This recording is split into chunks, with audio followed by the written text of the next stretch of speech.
nichts passiert. Nur Hose schmutzig.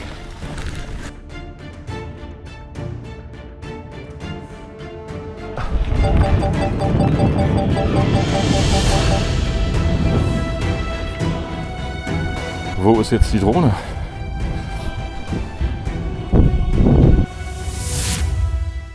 Was war das bitte für ein Tag? Erst habe ich mich direkt auf die Nase gepackt wegen so einer doofen Wurzel, die mit Laub überdeckt war. Die konnte man auf der Erde nicht sehen. Und dann hat es auch nochmal die DJI Mini 4 Pro erwischt. Die ist beim Active Track direkt in einen Baum gecrasht. Und damit herzlich willkommen zu diesem Video. Und hier erfährst du unter anderem, dass die Batterien der Mini 3 Pro noch einen weiteren Nachteil haben, wenn du sie in die Mini 4 einsteckst. Ob Active Track 360 Grad auch im Vertical Mode funktioniert und wie sich die Drohne bei höheren Geschwindigkeiten im Active Track verhält. Weitere interessante Videos zur DJI Mini 4 Pro habe ich dir natürlich hier als Playliste verlinkt. Da habe ich schon eine ganze Menge produziert, was auch sehr interessant für dich sein könnte. Einfach nach dem Video mal reinschauen. Und für alle, die nur den Crash sehen wollen, habe ich natürlich in diesem Video ein Kapitel dafür markiert. Es wäre aber richtig schade, denn es gibt wirklich noch eine Menge Wissenswertes zu sehen. Und wichtig ist auch noch das Fazit zu schauen, denn da gibt es wirklich die Aufklärung zu diesem Thema. Was ich auch vorher noch erwähnen muss, ist, dass bei den Bildschirmmitschnitten der DJI Mini 4 Pro immer ein Feld auftaucht, und zwar ein Warnfeld, dass die Mini 4 nicht den C0 EU-Anforderungen entspricht. Und das passiert automatisch, wenn du die Batterien von der Mini 3 Pro hier einsteckst, und die sind dann 2 Gramm schwerer. Das habe ich euch auch schon in einem Video präsentiert. Ich wollte es natürlich mal testen für euch, wie lange die Batterien halten in der neuen Drohne. Und gleichzeitig natürlich, ob das Flugverhalten vielleicht anders ist oder andere Dinge passieren. Und da ist was passiert, das seht ihr dann direkt im Fazit. Aber jetzt geht's los mit Action und guten Ratschlägen, denn ich habe das Active Track wirklich mal ausreizen wollen und bin deswegen mit dem Mountainbike in den Wald gefahren. Und dort angekommen habe ich natürlich festgestellt, dass der ganz normale Controller, den du mit dazu kaufen kannst, gar keine Halterung hat für einen Gurt. Normalerweise beim RC-Controller sind immer hier an dieser Stelle 2 Halterungen drin, ja, wo man dann die Schrauben einschraubt und den Gurt anbringt, und das ist bei diesem Controller gar nicht der Fall. Und das musste erst mal vorher wissen, aber ich hatte mein Filmzeug schon gepackt, ich war im Wald, ich war startbereit und wollte natürlich das Video fertig machen. Also musste eine Notlösung her, denn die ganz normalen Fahrradhalterungen für diese Controller, die halten einfach nicht. Also das bringt auch nichts, wenn du dann sozusagen am Mountainbike bist und hier hin und her machst und so. Das Ding muss meiner Meinung nach direkt um den Hals an den Gurt, und dann funktioniert's. Und da musste ich mir natürlich dann innerhalb von Minuten was einfallen lassen, weil ich wollte nicht mehr zurückfahren, und gleichzeitig war ja der Controller auch nicht mehr da, weil der vermietet war. Was dann rausgekommen ist, wie ich mir selbst geholfen habe, und natürlich eine ganze Menge Tipps gibt's jetzt in meinem Video. Ich wünsche dir ganz viel Spaß beim Anschauen. Das Problem ist natürlich, ich habe mir die DJI Mini 4 Pro ohne den RC-Controller gekauft, weil den RC-Controller, den habe ich schon an der DJI R3. Nur ist meine DJI R3 vermietet, das heißt, ich kann einen Gurt nicht an diesen Controller anbringen. Das wusste ich vorher auch nicht. Also hier gibt es keine Halterung, die sozusagen irgendwie dafür stimmen, dass man hier noch eine externe Gurthalterung anbringen kann, was natürlich blöde ist. Und jetzt habe ich mir einfach mal so weitergeholfen, und das funktioniert auch. Also mal einen Kabelbinder direkt über den Controller gewickelt, dass das natürlich nachher am Fahrrad hält. Es muss auch wackeln und ruckeln und machen können, und genau das tut es. Also für mich erfüllt es jetzt erstmal den Zweck, und ich wusste mir natürlich nicht in der Not anders zu helfen, weil nochmal den Controller irgendwo liegen lassen bringt ja nichts. Was bedeutet, Controller muss mit, der muss um den Hals, damit da sozusagen nichts passieren kann. Notlösung, perfekt. Das Wichtigste natürlich, sucht euch im Wald einen Startplatz, wo die Drohne problemlos zurückkehren kann. Letztes Mal hatte ich den Fehler gemacht, ich habe die einfach im Wald irgendwo gestartet, und dann musste sie zurückfliegen und musste natürlich dann durch das Dickicht der Bäume durch. Diesmal ist es so, dass hier oben drüber wirklich alles frei ist, und falls irgendwas passieren sollte, dann kann sie hier getrost und entspannt landen. DJI Mini 4 am Mountainbike, und sie soll mir folgen. Active Track ist eingestellt, und da werden wir mal gucken, wie sie das so macht. Wir werden erstmal ein bisschen langsamer fahren, damit sie mich auch von hinten bekommt. Aber so siehst du schon, es sind viele Bäume, sie fliegt seitlich, versucht mir jetzt zu folgen. Und ich habe Folgen von hinten eingestellt, macht sie auch direkt. fahren wir mal los. Hier vorne gibt es einfach 2 Hindernisse. Das sind so grüne Bäume. Aber ich sag mal, hallo, das ist DJI Mini 4 Pro. Das müsste alles funktionieren. Ich muss mich bloß öfter mal umdrehen. Auch die Drohne mir folgt und sie tut es. Sie folgt mir. Meine Controllerhalterung passt auch noch einigermaßen. Und ja, wollen wir mal gucken. Wenn ich jetzt ein bisschen keuche und fleuche, dann liegt das daran, dass mein Fahrrad zwar ein Mountain E-Bike ist, momentan aber das Akku nicht funktioniert. Was bedeutet, dass wir hier ein Problem haben und manuell fahren müssen. Jetzt haben wir da einen älteren Herrn, der durch den Wald spaziert. Wenn wir hier erstmal wieder zurückfahren, ist ja auch mal nicht schlecht, dass eine Wendung simuliert wird und die DJI Mini 4 Pro mich einfach mal so verfolgt von vorne. Mann, ich kriege hier wirklich Beklemmung, weil die fliegt hier durch den Wald, durch die Bäume. Es ist Wahnsinn. Als wenn gar kein Baum da wäre. Als wenn die das vorher schon gesehen hat. Das ist ein Active Track. Da fällt dir nichts mehr ein. Also, wenn man das jetzt eben so gesehen hat, wie die da sozusagen zurückgeht, dann einfach durch die Bäume pfeift.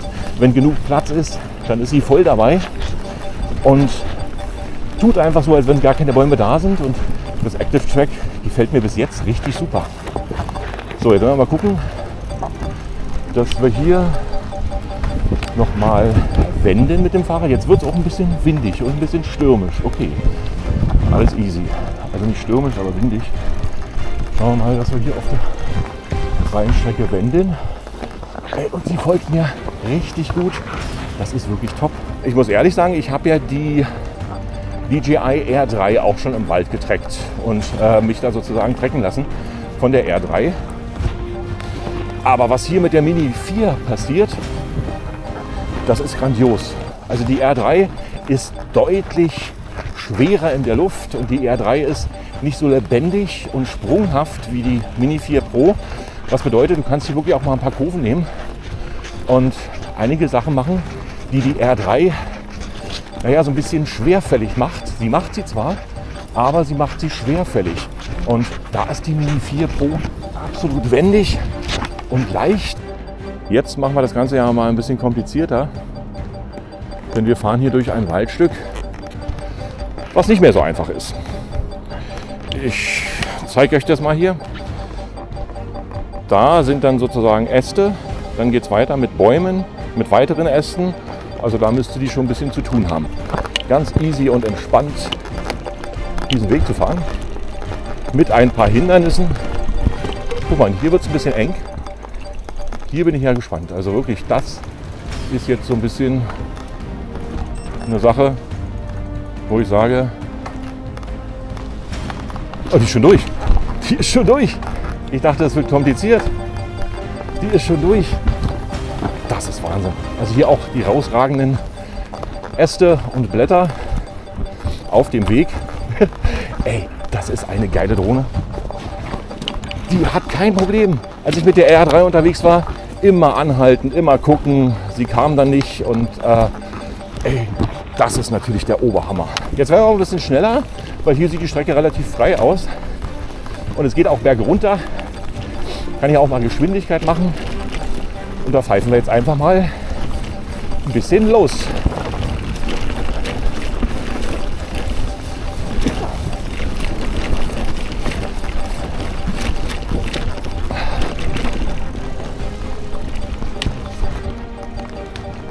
Sie ist noch da. Super. Oi. Das ist natürlich cool. Jetzt wird es ein bisschen windiger, aber das schafft die. So, gibt auch mal kleinere Probleme, wo man das Bike einfach mal über den Baumstamm tragen muss. Dann geht wieder auf den Weg. Da ist sie. Super. Also die macht echt einen Top-Job. Wow. Gucken, ob keiner kommt. Gut. Die Drohne ist da. Super. Wahnsinn. Wahnsinn. Echt der Hammer. Wow. Ich bin zufrieden. Das ist wirklich, also das hätte ich nicht erwartet. So ein geiles Tracking.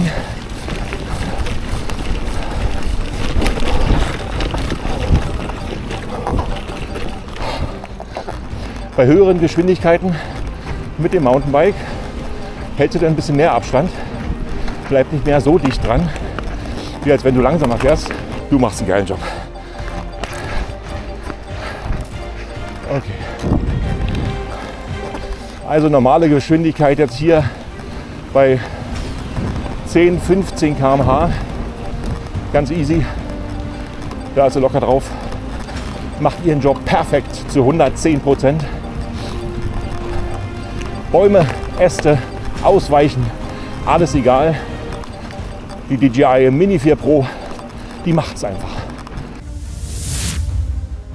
Was mir auch noch auffällt gegenüber dem RC-Controller ist natürlich der normale Controller zusammen mit dem Telefon und der App.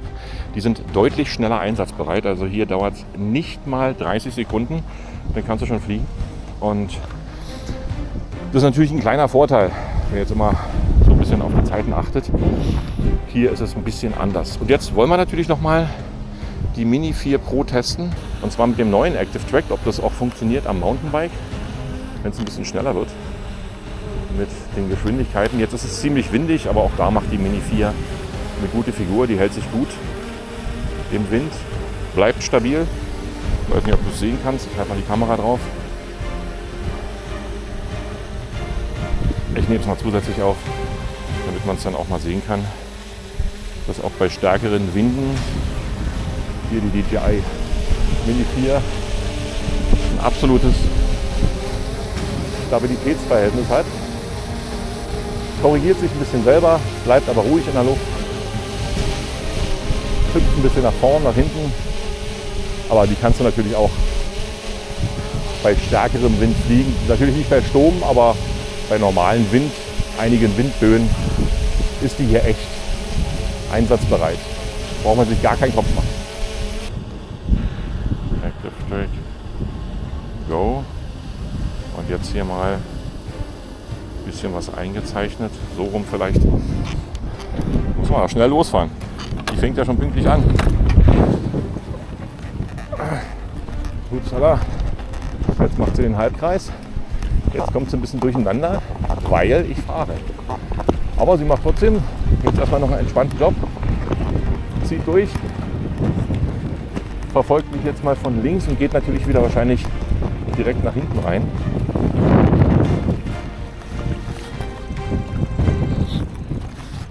Auch nicht schlecht.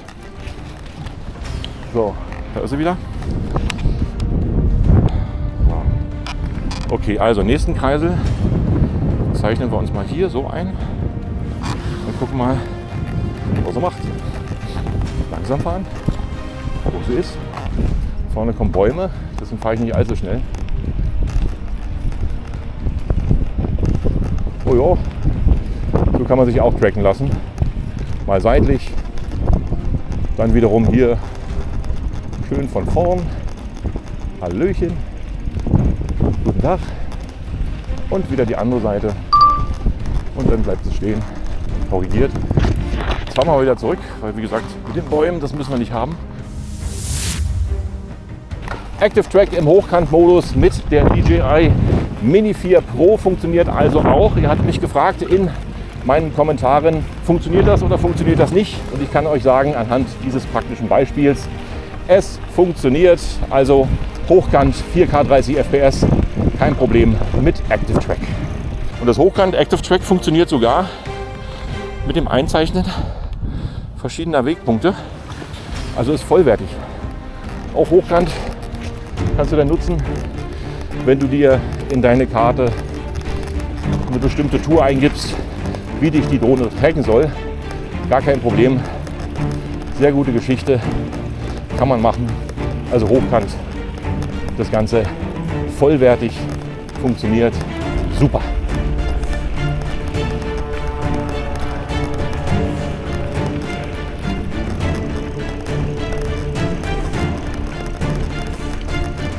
Hallöchen. Tagchen.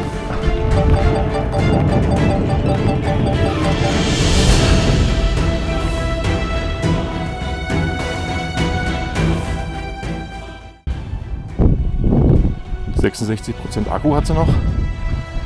Scheint also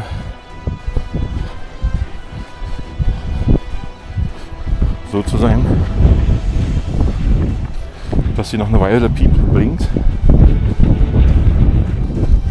Ich sehe die Drohne, guck dir das an. Ich weiß nicht, was passiert ist. Ich werde mir das dann mal im Studio anschauen. Und zwar hängt die dort hinten im Baum. Und ich habe natürlich Piepen und Blinken eingestellt. Und ich weiß nicht, wie die da hinkommt. Wahrscheinlich durch den Wind reingedrückt oder andere Dinge sind passiert. Auf alle Fälle hängt sie da direkt im Baum, piept und blinkt. Es ist aber zum Glück nichts kaputt. Es sieht gut aus. Also wieder mal wirklich Glück gehabt. Aber wie kommt die da rein? Ich gucke es mir, wie gesagt, mal im Studio an. Und ihr könnt es ja, wie gesagt, live sehen, dass hier nichts passiert ist. Es lief alles richtig super. Aber ich denke mal wirklich, dass der Wind schuld ist, dass hier eine Windböe kam auf dem freien Feld.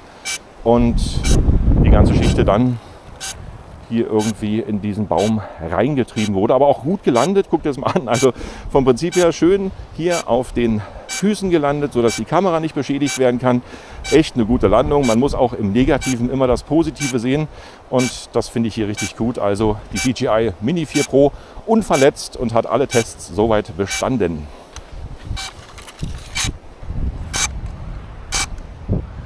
So, ausschalten. Hier vorne hat es einen kleinen Kratzer abbekommen, aber ich denke mal, das ist alles easy. Funktioniert. Hochkantmodus auch noch aktiviert. Und wenn ich jetzt hier so im Wald stehe, das ist wirklich relativ windig. Ich gucke nachher nochmal im Wetter nach, was wir für Windstärken und teilweise böige Windstärken haben. Und da werden wir sehen, ob das wirklich durch den Wind passiert ist. Was ich stelle mir das einfach nur vor. Also es ist wirklich nur, was anderes kann nicht sein. Ja, also, aber wie gesagt, nicht kaputt. Jetzt probieren wir die DJI Mini 4 Pro aus. Nach dem Crash funktioniert alles oder funktioniert nichts.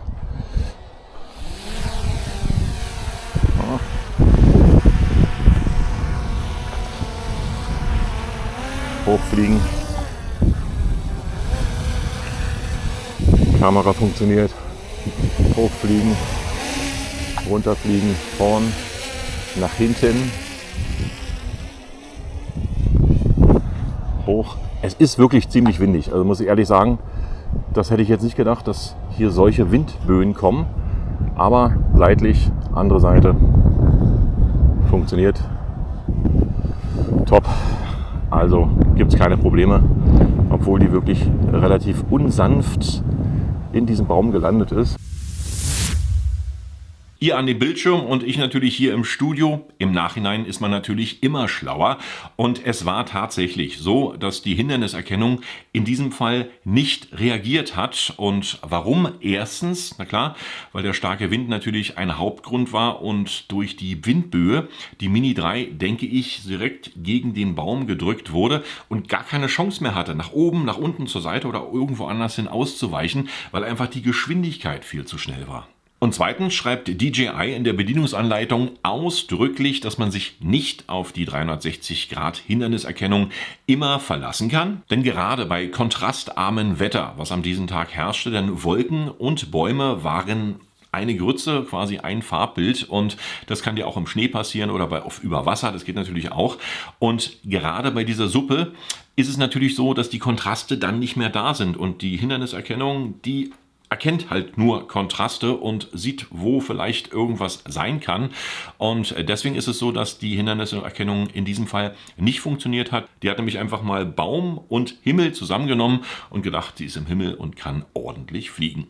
Mich trifft diesmal keine Schuld. Das war komplett eine Verkettung von Umständen, die an einem Punkt einfach alle zusammengekommen sind. Wichtig ist für mich natürlich, dass die DJI Mini 4 Pro alles überstanden hat, und sie hat natürlich auch alle Tests bestanden. Also in der Geschwindigkeit war sie gut, sie war beim Tracking top, sie hat die Ausweichmanöver gut gemacht und so weiter und so fort. Aber wie gesagt, im Hochkantmodus dann auf Active Track umgeschaltet, kann natürlich auch daran liegen, weil ich habe viele Zuschriften bekommen von Leuten, die sich ebenfalls am Bike tracken gelassen haben. Und da wurde ich so ein bisschen aufmerksam und meine Erfahrungen jetzt mal mit reingenommen. Ich kann wirklich als Fazit dazu sagen, dass ich denke, dass DJI noch einige Hausaufgaben machen muss, was das 360 Grad Active Track betrifft. Weil ich denke, das ist noch nicht allzu zuverlässig und es gibt wirklich auch Grund der Kommentare, die ich bekommen habe. Manch einer wollte sich am Bike tracken und dann hat die Drohne gar nicht den Track-Modus erfasst, obwohl man sich dann markiert hat, die Markierung zu sehen war. Und dann hat noch jemand geschrieben, dass er komplett aus der Markierung einfach immer rausgegangen ist, beziehungsweise die Drohne gar nicht die Verfolgung aufgenommen hat. Das kann natürlich alles sein. Wir sind am Anfang der DJI Mini 4 Pro und natürlich gibt es noch Kinderkrankheiten in der Software und ich denke wirklich, die 360 Grad Hinderniserkennung ist natürlich schon gut, aber sie ist noch nicht perfekt und bitte da draußen, wenn ihr euch tracken lasst, gerade so bei Umständen im Wald oder irgendwo anders, wo Hindernisse in der Nähe sind, dann verlasst euch bitte nicht auf die 360 Grad Hinderniserkennung. Da kann immer was kommen und da können sich Umstände verketten. Ihr seht es ja wie in meinem Video. Aber ich denke, DJI kriegt das Ganze auf die Kette. Da werden definitiv in den nächsten Wochen und Monaten noch Updates kommen, die auch hier beim Active Track 360 einiges regeln werden. Jetzt mal zum nächsten Thema. Ich habe es in der Einleitung ja schon erzählt. Und zwar sind das die Batterien der DJI Mini 3. Ihr habt sie ebenfalls alle zu Hause. Ich habe natürlich ein Video drüber gemacht und habe euch das schon mal so ein bisschen veranschaulicht. Aber ich wollte die Batterien natürlich mal testen in der DJI Mini 4. Die passen natürlich komplett und sind halt wie gesagt nur 2 Gramm schwerer und erlauben dann nicht die E0-Zertifizierung und so weiter und so fort.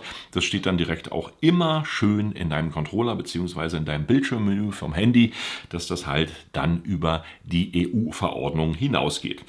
Das ist nicht das Einzige. Das andere ist natürlich auch, dass ich das Gefühl habe, dass die DJI Mini 3 Batterien gewollt oder ungewollt, ich weiß es nicht, einfach mal schneller leer sind. Ich habe Active Track angehabt, ich habe mich tracken lassen am Bike und ich hatte dann 50% Restbatterie und nach wirklich 2 Minuten oder beziehungsweise 3 Minuten kam dann schon die Aufforderung auf dem Controller, dass die DJI Mini 4 jetzt den Heimflug antritt, da nur 20% Restakku verfügbar sind, obwohl 3 Minuten vorher das Restakku noch bei 50% war. Das war wie gesagt so eine Sache, die ich festgestellt habe, die eigentlich nicht sein kann, weil die Akkus sind natürlich auch noch nicht alt von der DJI Mini 3. Wenn die runter wären, hätte ich das Ganze ja wirklich verstanden. Aber die liegen alle noch so bei 85 bis 90%. Da kann eigentlich sowas nicht passieren.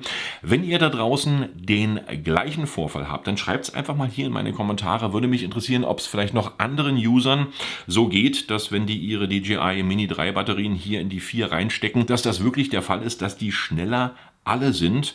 Und probiert das mal aus, denn ich habe es auch mit der Originalbatterie probiert und da muss ich ehrlich sagen, also schätzungsweise, ich war nur mit dem Fahrrad unterwegs und hatte viel mehr Dinge im Kopf und schätzungsweise denke ich, dass die wirklich 5 bis 10 Minuten länger übersteht als die Batterie von der DJI R3. Schreibt es mal in die Kommentare, wenn ihr die gleichen Erfahrungen habt. Wenn sich hier einiges ändern sollte, seht ihr das natürlich in meinen nächsten Videos und ich danke euch erstmal fürs Anschauen, hoffe ich konnte euch so ein bisschen weiterbringen mit diesen Tracking-Erfahrungen. Sehr gern bis zum nächsten Video, Kanal abonnieren, Video liken, wenn es euch gefallen hat und damit sage ich Tschüss, bye bye und winke winke.